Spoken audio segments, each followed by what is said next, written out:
satu hal yang perlu kita catat bahwa B.J. Habibie itu sudah mengenal Pak Harto waktu dia berusia 10 tahun. Ya kan, Pak Harto dikirim ke Makassar, lalu kemudian markasnya itu di depan rumahnya Pak Habibie. Kebetulan ibunya Pak Habibie itu adalah orang Jawa. Jadi Soeharto itu senang banget ketemu keluarga Habibie karena bisa ngomong Jawa sama ibunya. Gitu. Ya kan? Tetapi ada satu event yang membuat Habibie itu sangat dekat sama Soeharto, yaitu ketika bapaknya meninggal tiba-tiba karena jantung setelah sholat maghrib. Jadi setelah sholat maghrib tiba-tiba kesakitan. Habibie langsung ke tempatnya Soeharto. Soeharto datang, ya kan, bersama dokter. Lalu kemudian Soeharto memangku bapaknya Habibie, dan bapaknya Habibie meninggal di pangkuan Pak Soeharto. Dan disitulah Pak Habibie melihat Pak Harto sebagai sosok ayah yang dia butuhkan.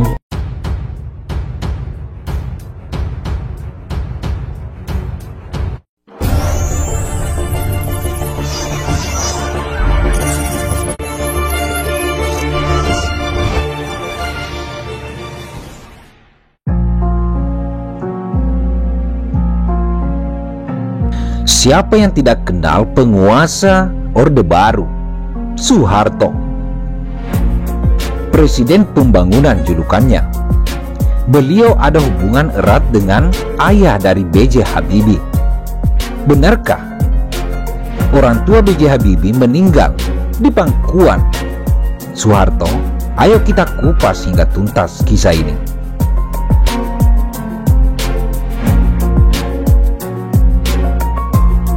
Assalamualaikum warahmatullahi wabarakatuh. Di tengah suasana penumpasan pemberontakan yang terjadi di Sulawesi Selatan pada tahun 1950, Soeharto berkenalan dengan keluarga Habibie yang tinggal di seberang jalan di depan Brigade Mataram. Hal ini patut saya kenang. Di rumah keluarga Habibie itu terdapat suasana yang membuat anggota staf brigade kami kekerasan. Demikian penuturan Soeharto dikutip dari buku Soeharto, Pikiran, Ucapan, dan Tindakan Saya. Dia melanjutkan, Ibunda Habibie berasal dari Yogyakarta dan masih fasih berbahasa Jawa. Obrolan-obrolannya dalam bahasa Jawa merupakan hiburan tersendiri bagi anggota staf dan tentara yang jauh dari keluarganya.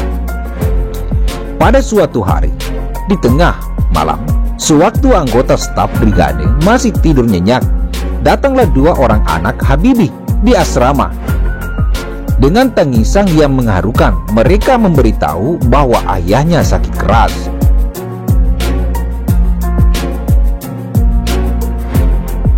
Dokter Irsan segera memberikan pertolongan dan saya menemaninya di sampingnya. Kita berusaha, tetapi Tuhanlah yang menentukan, jelas Soeharto.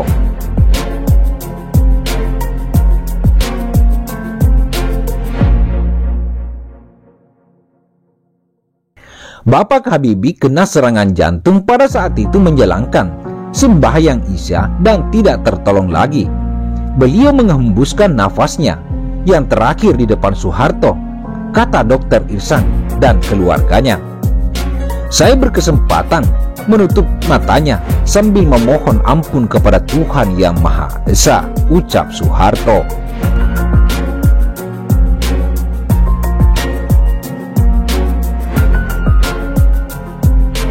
Waktu itu suasana duka meliputi keluarga Habibie. Ibu Habibie sedang mengandung dan seorang anak, B.J. Habibie, yang kakak mengambil peranan penting.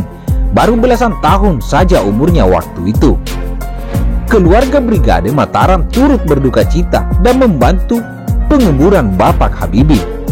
Hubungan anggota Brigade Mataram bertambah erat lagi dengan keluarga Habibie disebabkan oleh adanya seorang perwira Brigade Mataram yang menjalin cinta dengan seorang putri Habibie.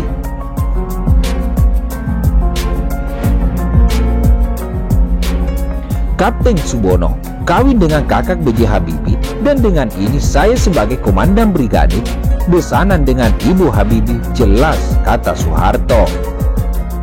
Pak Harto, guru saya, pahlawan saya. Benar, Syahrini Habibie itu sopo? Kalau buat kapal terbang, orang-orang Jerman. Kalau buat kapal selam, orang Jerman. Teknologi orang Jerman. Tapi memimpin bangsanya, saya rasa dahulu, sekarang Anda harus akui namanya Soeharto.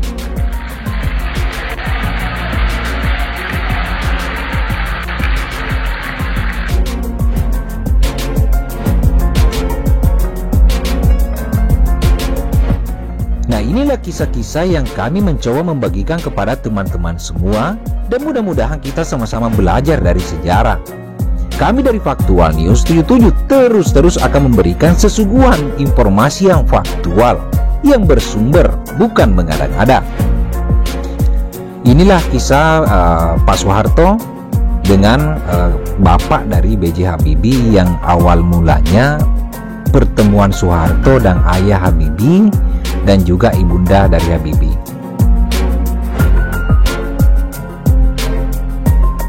B.J. Habibie adalah presiden pengganti Pak Harto. Beliau adalah kebanggaan Indonesia. B.J. Habibie lahir di Sulawesi, yaitu di Parepare, Sulawesi Selatan. Beliau sangat membanggakan Indonesia di kancah internasional karena kepintaran otaknya yang membuat pesawat ini luar biasa.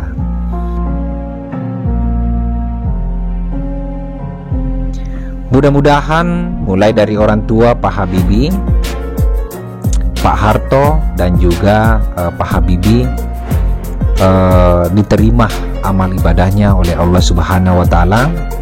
Apapun pendapat orang mengenai Pak Harto dan Pak Habibie, itu kembali kepada diri masing-masing. Tetapi Pak Soeharto dan Pak Habibie telah berbuat banyak di negara kita.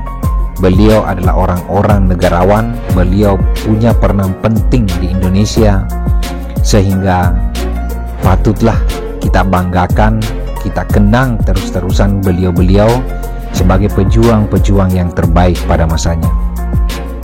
Kami dari Faktual News 77 memohon dukungan channelnya dengan cara like, subscribe, dan berikan komentarnya.